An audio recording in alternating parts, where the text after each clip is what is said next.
modelers, it's Chris, and in this video, splitting model railroad automations into smaller files with aliases can really make your code much easier to read, especially when you start developing more complex automations, etc. So let's move over to the code and I'll show you what I mean. Okay, in the last video, number 4, we had two files that we were working with, the config file and the myAutomation file.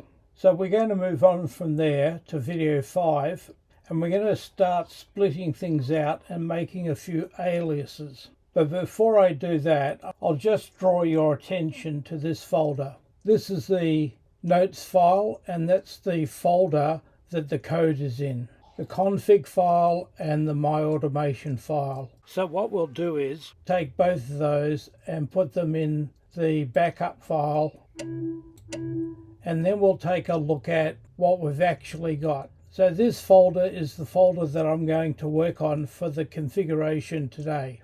You'll note there's a whole bunch of files here, A through to G, and as I've gone working on various components, I've got so far that I'm happy.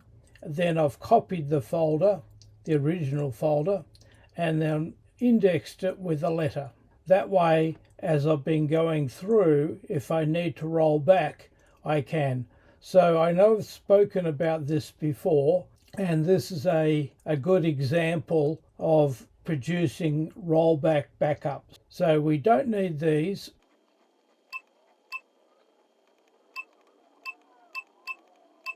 I'm left with just 3 folders. The folder that I'm going to be working on, putting different files in, the finished folder where I got to, and some blank pages that I'll be copying the code into. Now I've opened up the code for video 5, and it's essentially the same as where we finished at video 4, except it's now indexed to video 5. Now the code that we're going to be writing is fairly extensive. Let me show you. Now this section here is the config file, which we've already got. However, from here down, all of this could be put into the myAutomation file and it would work perfectly fine. But as you can see, you've got a reasonable amount of code there, and scrolling through and remembering where you're at is a bit of a pain. So really, it's best to split it up into separate files, and that's what we're going to do now. I've taken the editing system back to where you select folder you want to work with, so we can load up automation video code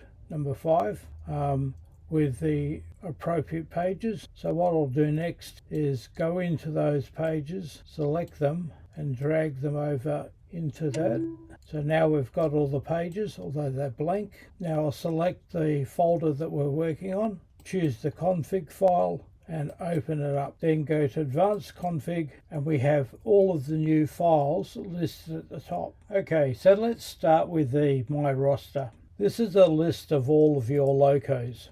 We'll copy and paste them into the file. Now, you may not necessarily use all of the locos in the coding that you're doing, but it's worthwhile putting all your locos in here, because when you connect to DCC-EX with your throttle, these locos will appear in the throttle. So it's a lot more convenient to work with this list. The items are fairly straightforward.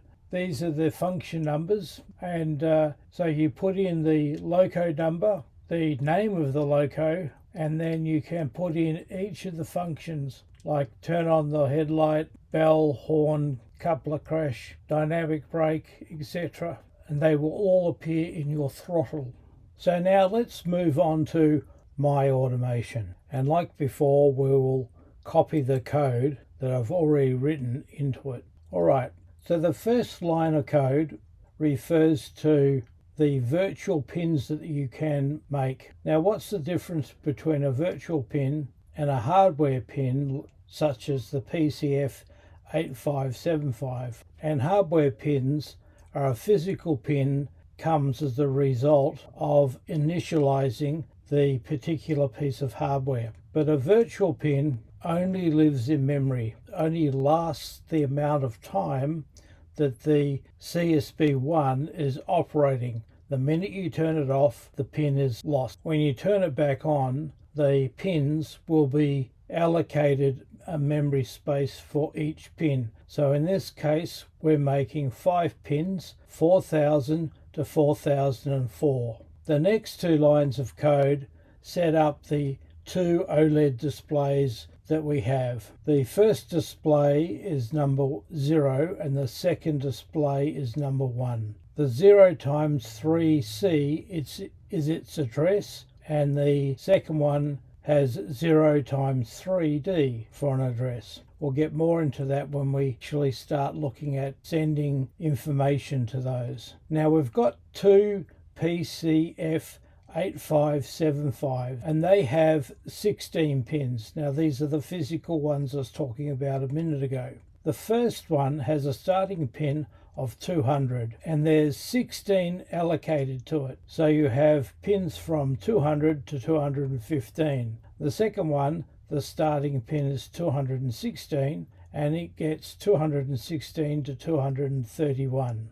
Now those pins can be used for monitoring sensors like block detection or infrared sensors, etc. They can also be used for a number of other devices like making a relay turn on and off. The next section down is a reference to the other items up the top here. Now these references have all been shortened a little bit to save space for the tabs at the top. And myAutos is a list of automations that will show up on your throttle. The same with mySEQ is a list of sequences. The utility code is a bit of a catch-all. It's an area where I put code that doesn't necessarily have to be in the autos or the mySequences files. Lastly is the roster, and we've already spoken about that, but this is how those files are included in the instructions that myAutomation hands out. And last thing, I've got a sequence where I clear the number 2 display. Okay, we're going to move on to myAutos next, and as before, we'll copy and paste the code. Now here we have the 4 automations. The automation in the previous video was followed by the sequence, and that made this page quite long. By splitting it out, you can put in just the things that you need in the automation to set it up for the sequence, which then repeats over and over for these particular sequences that we're running on the test track. So the automation gets a unique number and a title, which will appear on your throttle. We're calling clear screen so that the number 2 screen on the layout is clear and ready for messages, and we're sending the first message so that on the screen it tells you what you're actually running. So again, I'm abbreviating it because there's only a small amount of space on the buttons. So the screen will read SS for sensors and sound, shuttle loco number 9365. Now because we are running sound, we're setting the 4000 pin, the virtual pin that we were talking about before, and we're setting that to high so it's on. Then we set the loco that we're using, speed step stop, on startup, turn the headlight on, we'll wait for 3 seconds, and then we're going to run sequence drive loco. Now we'll get into that in the next section. So that's basically all the automation needs to have in it. Vary the automations to have different locos or whatever it is that you need for the automation that you're looking at. Again, we're breaking the code into bite-sized pieces. Last thing before we move on to the next section, I mentioned the set function. So we are setting 4000, that's virtual pin 4000, to high, which is the on state. In the next automation, we're resetting that pin to low, which is the low state. So just bear in mind that's how you turn it on and off. So now we'll choose the sequence tab and copy and paste the sequence. Okay, Now we did this same sequence in the last video, or very similar. So here is the first item that's different. We're using an alias. Now the alias is called drive loco, and the word alias sits above the sequence, and it's called drive loco as well, where you say call drive loco, and we do that twice. So that means we only have the code in the system once. We have another sequence here called drive loco IR, which stands for infrared. I'll tell you a little bit more about that when we go into the next section. So the next thing is we have an if statement, and this is where we set up the virtual pin 4000. And what we're saying here, if this is true, if 4000 is high, then do this section of code down to else, and then move on to the next piece of code. So first of all, we're calling screen number 1, which is actually the screen number 2. So first of all, we are going to tell our screen what we want it to read. And back here, when we set up the screens, display 1 is 0 and display 2 is 1. So that we're actually telling display 2 even though we're saying 1. We're going to put this piece of information forward IR sensor 221, and that's what's going to appear on the screen. Then we do a delay. We're going to add to the screen another piece of information, but on line 3 we're going to say forward block 8. We'll then turn the horn on for 1 second and turn it off, and then we'll start the loco up running at speed step 25. When we get to sensor 206, which is a block detection sensor for block B7, we're going to tell again the screen that we are at block 7. We're going to speed the loco up to speed step 60. We're going to continue on till we get to block 3. We're going to say again that we're at block 3 on the screen, and we're going to slow down the loco to speed step 25, and at sensor 216, which is an infrared sensor, we're going to again write another message to the screen on line 6 to say that we are at sensor 216 and the instruction is going to be to stop. And so that's the first part of that. And because this is a true if statement, we're turning the loco sounds on. When we get to else, it's false. And in this section, we're going to run no loco sound. When we get to that reverse section, and in the reverse section, we're doing the same thing. We're using the blocks in a reverse order. So when we get to the end of this, we're going to reverse. We're going to scroll through either sound on or sound off and follow the various instructions. And then we get to the end of that, we repeat it by calling drive loco. So that's what's going to happen by calling either 1006 or 1007.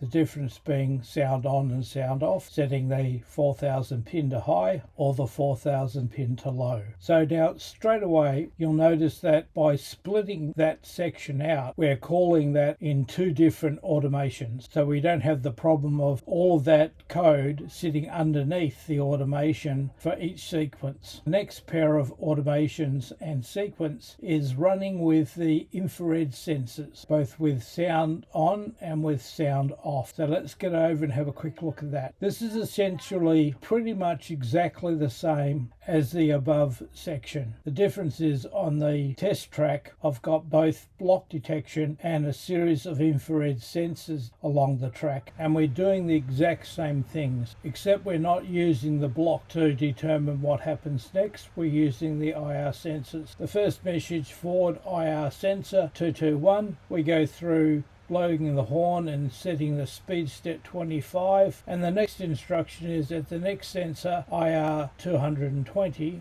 we send another message and we speed the loco up to speed step 60. IR sensor 218 we slow it back down again, and then finally we stop at 216, and all of that's exactly the same all the way through this section of code, the difference obviously being we're running with the infrared sensors. So now we've come to the last tab, my utility code, and this is where I put little pieces of code automations, sequences, routes, things that don't really fall into the other areas that you will use over and over again, quite often randomly. So as before, we'll copy all the code and paste it in. Now we've got 2 automations and 1 sequence. The first automation is to go back to the starting point. So we start by calling clear screen, which is the sequence on this particular page. We send a message